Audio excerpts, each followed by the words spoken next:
Bismillahirrahmanirrahim. Assalamualaikum warahmatullahi wabarakatuh. Sebelumnya, perkenalkan nama saya Talita Zalsanawila, NPM 023 dari Prodi Kesehatan Masyarakat. Sebelumnya, izin share screen kepada Bapak dan teman-teman. Sebelumnya, di sini mohon hormat kepada Bapak dosen pengampu mata kuliah etika, yaitu Bapak Nafa Arikman, DR SKM MKes. Di sini saya akan menjelaskan tentang yaitu tugas etika praktek standar profesi.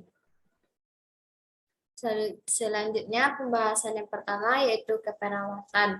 Pembahasan yang akan saya bahas yang pertama yaitu pengertian standar keperawatan, yang kedua jenis standar profesi keperawatan, yang ketiga sumber standar keperawatan, yang keempat jenis standar praktek keperawatan, yang kelima faktor yang mempengaruhi praktek keperawatan, yang keenam tujuan standar praktek keperawatan.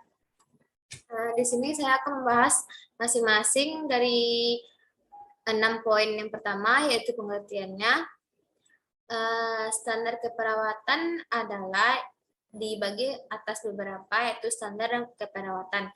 Standar itu adalah suatu pernyataan deskriptif yang menguraikan penampilan kerja yang dapat diukur melalui kualitas struktur, proses dan hasil menurut Gillies. Yang berikutnya, pengertian dari keperawatan adalah satu bentuk pelayanan profesional yang merupakan bagian integral dari pelayanan kesehatan didasarkan pada ilmu dan kiat. Yang pembahasan yang kedua yaitu jenis standar profesi keperawatan dibagi atas 3 yaitu standar profesi, yang kedua standar struktur, yang ketiga standar hasil. Yang pembahasan yang ketiga yaitu sumber standar keperawatan terbagi atas beberapa. Yang pertama organisasi profesional misalnya PPNI, AIPNI dan lain-lain. Yang kedua badan yang memiliki izin misalnya badan hukum. Yang ketiga institusi atau lembaga kesehatan misalnya rumah sakit, pusat kesehatan. Yang keempat pemerintahan misalnya Departemen Kesehatan Pusat atau pemerintahan daerah. Berdasarkan SKN nomor 03 DPP atau SK 1196, standar profesi keperawatan terdiri dari yang pertama standar pelayanan keperawatan, yang kedua standar praktek keperawatan, yang ketiga standar pendidikan keperawatan, yang keempat standar pendidikan berkelanjutan.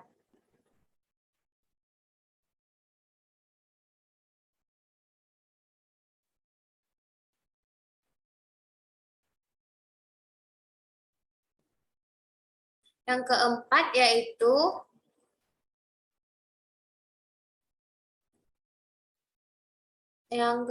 jenis standar praktek keperawatan. Yang pertama yaitu menurut ANA tahun 1992, standar 1, pengkajian perawatan mengidentifikasi dan mengumpulkan data tentang status kesehatan klien. Yang standar kedua, diagnosis, perawat menganalisa data yang dikaji untuk menentukan diagnosis. Standar ketiga, identifikasi hasil, perawat mengidentifikasi hasil yang diharapkan secara individual pada klien. Standar yang keempat, perencanaan, perawat menetapkan suatu rencana keperawatan yang menggambarkan intervensi keperawatan untuk mencapai hasil yang diharapkan.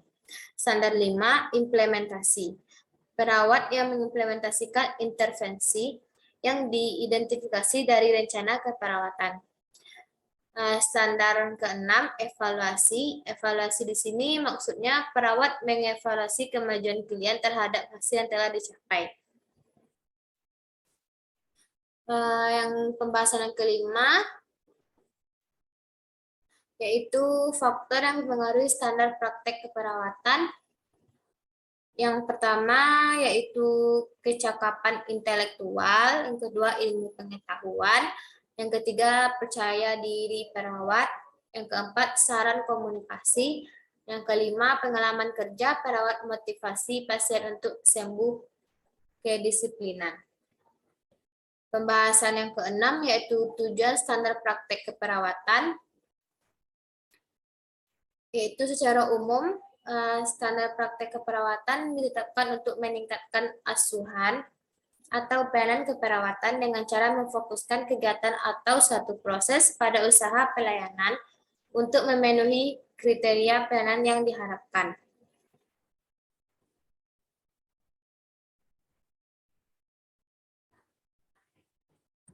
Pembahasan selanjutnya, yang B yaitu profesi dokter gigi.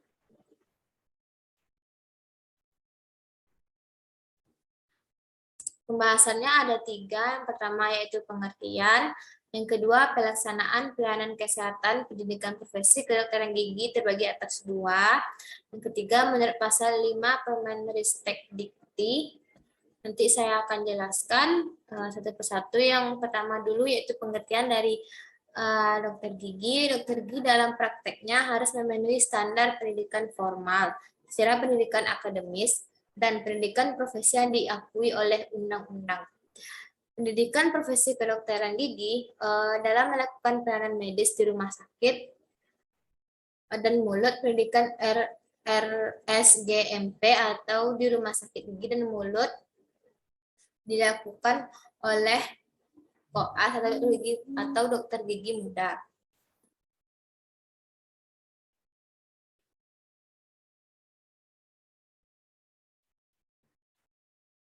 Baik, selanjutnya pelaksanaan pembahasan yang kedua yaitu pelaksanaan pelayanan kesehatan pendidikan profesi kedokteran terbagi atas 2.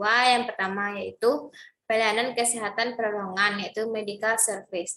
Maksudnya di sini adalah pelayanan kesehatan ini banyak diselenggarakan oleh perolongan saja secara mandiri, self care, dan keluarga family care atau kelompok anggota masyarakat yang bertujuan untuk menyembuhkan penyakit, dan memulihkan kesehatan perseorangan dan keluarga. Upaya pelayanan ini sendiri dilaksanakan pada institusi pelaksanaan kesehatan disebut rumah sakit, klinik, rumah sakit, klinik bersalin atau praktek mandiri. Yang kedua, pelayanan kedua yaitu pelayanan kesehatan masyarakat, public service. Pelayanan kesehatan masyarakat diselenggarakan oleh kelompok dan masyarakat yang bertujuan untuk memelihara dan meningkatkan kesehatan yang mengacu pada tindakan promotif dan preventif. Upaya pelayanan masyarakat tersebut dilaksanakan pada pusat-pusat kesehatan masyarakat seperti upaya kesehatan perorangan UKP atau upaya kesehatan masyarakat UKM yang berada di puskesmas.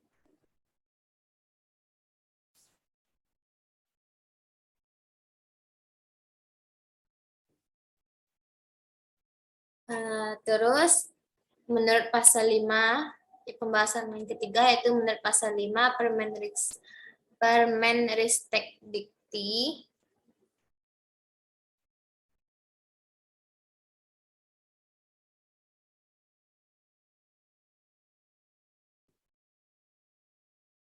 menyatakan bahwa kedokteran mengatur bahwa perorangan profesi dokter dan dokter gigi sebagaimana dimaksud dalam pasal 4 ayat 1. Pasal 4 ayat 2, huruf A merupakan program lanjutan yang tidak terpisah dari program sarjana kedokteran dan kedokteran gigi. Pasal 12 menyebutkan rumah sakit pendidikan merupakan rumah sakit yang mempunyai fungsi sebagai tempat pendidikan, penelitian, dan pelayanan kesehatan serta terpadu dalam bidang pendidikan kedokteran, pendidikan berkelanjutan, dan pendidikan kesehatan lainnya secara multiprofesi. Pembahasan selanjutnya yaitu bidan. Pembahasannya ada 3 yaitu pengertian, tujuan, konsep kompetensi dan standar kompetens. Kita bahas yang satu dulu yaitu yang pertama pengertian. Bidan merupakan suatu mitra perempuan yang memiliki fungsi penting dan strategis dalam membantu upaya menurunkan AKI, AKI, dan AKB terutama dalam meningkatkan kesehatan ibu dan anak. Kesehatan ibu dan anak mempunyai dampak yang besar terhadap kualitas hidup generasi penerus, yang merupakan salah satu indikator dari kesejahteraan satu bangsa. Bidan dalam memberikan pelayanan kebidanan yang paripurna dan berkesinambungan akan berorientasi pada asuhan kebidanan yang bersifat holistik, meliputi pemahaman aspek-aspek sosial, emosional, kultural, spiritual, psikologi, dan fisik perempuan. Standar kompetensi bidan ini disusun berdasarkan body of knowledge, filosofi, dan paradigma pelayanan kebidanan dengan mengacu pada Permenkes nomor 369 atau Menkes SK atau 3 atau 2007 tentang standar profesi bidan. Pembahasan selanjutnya yaitu tujuan. Tujuan penyusunan standar potensi bidan Indonesia adalah yang pertama yaitu sebagai batas minimal kemampuan yang harus dimiliki oleh seorang bidan supaya pelaksanaan pelayanan kebidanan yang prima, best practices di Indonesia. Yang kedua yaitu sebagai alat ukur penampilan kinerja bidan dalam memberikan pelayanan kebidanan. Yang ketiga yaitu sebagai dasar bagi institusi pendidikan kebidanan dalam mengembangkan kurikulum dan menentukan pola pendidikan bidan. Yang keempat, sebagai acuan dalam melakukan akreditasi pendidikan kebidanan maupun pelayanan kebidanan. Yang kelima, sebagai acuan pelaksanaan uji kompetensi, penyelenggaraan pendidikan, pelatihan, pembinaan, dan evaluasi. Yang keenam, sebagai acuan dalam penyelenggaraan program pengembangan profesi secara berkelanjutan. Yang ketujuh, yaitu sebagai acuan dalam penetapan standar praktik bidan. Yang pembahasan yang ketiga yaitu konsep kompetensi dan standar kompetensi. Konsep kompetensi ini dibagi atas beberapa macam, ada 10. Di sini saya akan menjelaskan satu persatu. Yang pertama yaitu bidan. Bidan adalah seorang perempuan yang lulus dari pendidikan bidan yang diakui pemerintahan dan organisasi profesi di wilayah negara RI, serta memiliki kompetensi kualifikasi untuk registrasi sertifikat. Yang kedua, kompetensi adalah seperangkat tindakan cerdas penuh tanggung jawab yang dimiliki seseorang sebagai syarat untuk dianggap mampu oleh masyarakat dalam melaksanakan tugas-tugasnya. Yang ketiga, kompetensi bidan adalah kemampuan bidan untuk mengerjakan suatu tugas dan pekerjaan yang dilandasi oleh pengetahuan, keterampilan, dan sikap kerja. Keempat, standar kompetensi adalah rumusan suatu kemampuan yang dilandasi oleh pengetahuan, keterampilan, dan sikap. Yang kelima, standar kompetensi bidan adalah rumusan suatu kemampuan bidan yang dilandasi oleh pengetahuan, keterampilan, dan sikap. Keenam, kemampuan menampilkan kualitas kemampuan, keterampilan, akuasisi, atau tindakan yang natural. Yang ketujuh, sikap adalah pandangan seseorang dari nilai dan kepercayaan tentang sesuatu, proses, atau orang lain yang sering mengira ke arah reaksi yang positif dan negatif. Yang kedelapan, perilaku adalah satu cara seseorang berkaitan atau bertanggung jawab terhadap tindakan pada orang lain. Yang sembilan, pengetahuan adalah informasi yang dimiliki yang memampukan seseorang untuk dapat secara percaya diri memahami suatu dengan kemampuan dalam menggunakannya untuk suatu tujuan tertentu. Yang 10, keterampilan adalah kemampuan yang dipelajari melalui pendidikan dan pelatihan. Berikutnya konsep standar kompetensi. Yang dimaksud di sini adalah standar memberikan pengertian sebagai pernyataan eksplisit tentang kualitas minimal yang diharapkan dalam melaksanakan suatu pekerjaan. Konsep standar kompetensi bidan yang disusun berdasarkan pada kesepakatan bersama dari berbagai pihak terkait yaitu IBI, AIPK, IND, Kolegium Bidan Indonesia, praktisi bidan, Kementerian Kesehatan, dan masih banyak lainnya. Pembahasan berikutnya atau yang D, yaitu kesehatan masyarakat. Di sini akan membahas beberapa poin, yaitu 4 buah. Yang pertama pengertian, yang kedua manfaat, yang ketiga istilah, yang keempat landasan kesehatan. Yang pertama yaitu pengertian. Dalam Undang-Undang Nomor 36 Tahun 2009 tentang Kesehatan disebutkan bahwa pembangunan kesehatan bertujuan untuk meningkatkan kesadaran, kemauan, dan kemampuan hidup sehat bagi setiap orang agar terwujud derajat kesehatan masyarakat yang setinggi-tingginya. Sebagai investasi bagi pembangunan sumber daya manusia yang produktif secara sosial dan ekonomi. Selanjutnya, poin kedua yaitu manfaat dari kesehatan masyarakat adalah manfaatnya secara umum. Standar kompetensi ini menjadi acuan bagi penetapan standar tenaga promosi kesehatan dan ilmu perilaku. Manfaatnya secara khusus terbagi atas 7. Yang pertama, menjadi acuan dalam mengembangkan capaian pembelajaran program studi promosi kesehatan secara nasional. Yang kedua, menetapkan deskriptor spesifik atau capaian pembelajaran program studi promosi kesehatan. Yang ketiga, menjadi rambu-rambu penetapan dan pelaksanaan ujian kompetensi sesuai tujuan capaian pembelajaran. Yang keempat, menjadi acuan bagi pengembangan standar kompetensi kerja. Yang kelima, menjadi acuan untuk mengidentifikasi kebutuhan pengembangan jenis dan jenjang pendidikan kesehatan. Yang keenam, tersedianya acuan bagi institusi yang berwenang untuk menyusun pengaturan kewenangan profesi, tenaga promosi kesehatan dan ilmu perilaku. Yang ketujuh, yaitu menjadi panduan bagi instansi yang berwenang mengatur batas kewenangan dan pengaturan hubungan antar tenaga kesehatan yang terkait. Pembahasannya poin yang ketiga yaitu istilah. Di sini ada beberapa istilah. Yang pertama yaitu promosi kesehatan adalah upaya untuk meningkatkan kemampuan masyarakat melalui pembelajaran dari, oleh, untuk, dan bersama masyarakat agar mereka dapat menolong dirinya sendiri serta mengembangkan kegiatan yang bersumber daya masyarakat. Yang kedua, tenaga promosi kesehatan dan ilmu perilaku itu adalah setiap orang yang telah lulus pendidikan diploma, magister, dokter promosi kesehatan atau sarjana profesi, magister, dokter kesehatan masyarakat, peminatan promosi kesehatan atau pendidikan kesehatan dan ilmu perilaku, dan atau memiliki rekognisi pengalaman lampau di bidang promosi kesehatan yang memiliki kompetensi dalam pengelolaan program.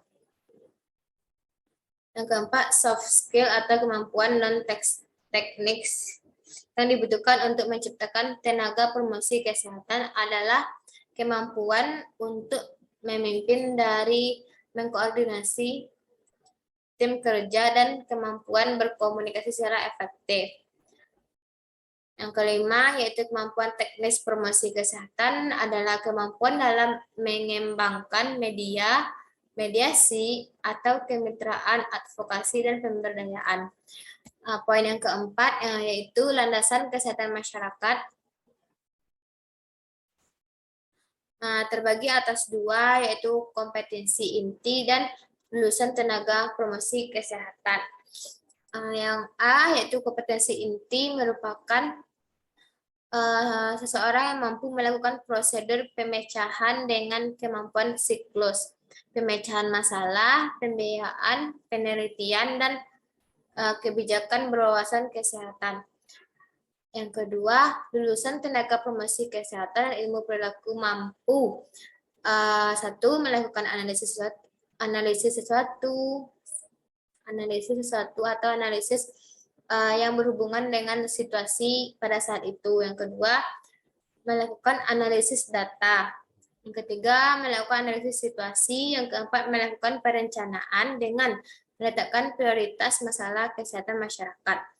Yang kelima, melakukan intervensi perubahan perilaku berbasis ilmiah. Yang keenam, melakukan monitoring dan evaluasi program promosi kesehatan. Yang ketujuh, melakukan evaluasi dan penelitian promosi kesehatan. Yang kedelapan, melakukan analisa kebijakan berwawasan kesehatan. Yang E yaitu kedokteran. Pembahasan di sini ada 5. Pertama, pengertian. Kedua, kode etik kedokteran Indonesia. Yang ketiga, transformasi sosial. Yang keempat, hubungan hukum dokter dengan pasien. Yang kelima, malpraktik dan tanggung jawab profesi kedokteran.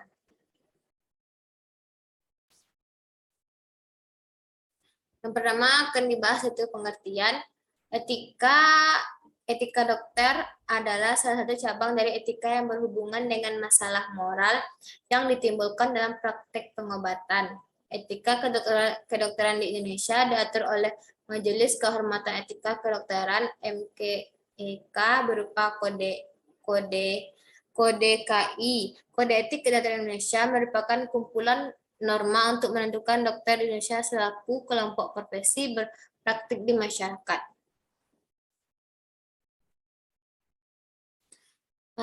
Selanjutnya,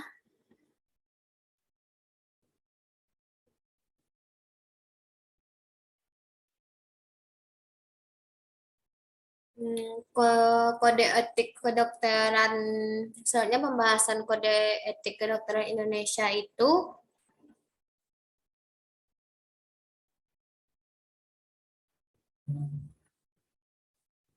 merupakan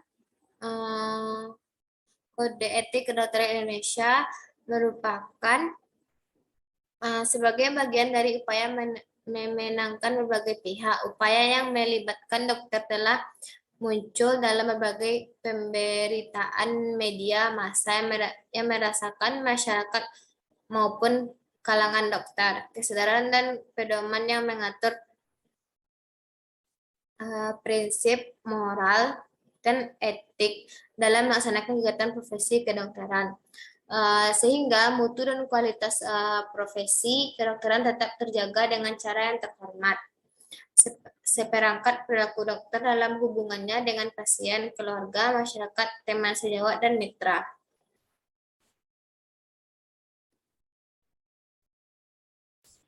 Pembahasan yang ketiga itu transformasi sosial. Dalam ilmu kedokteran, kata transformasi sosial sangat penting terutama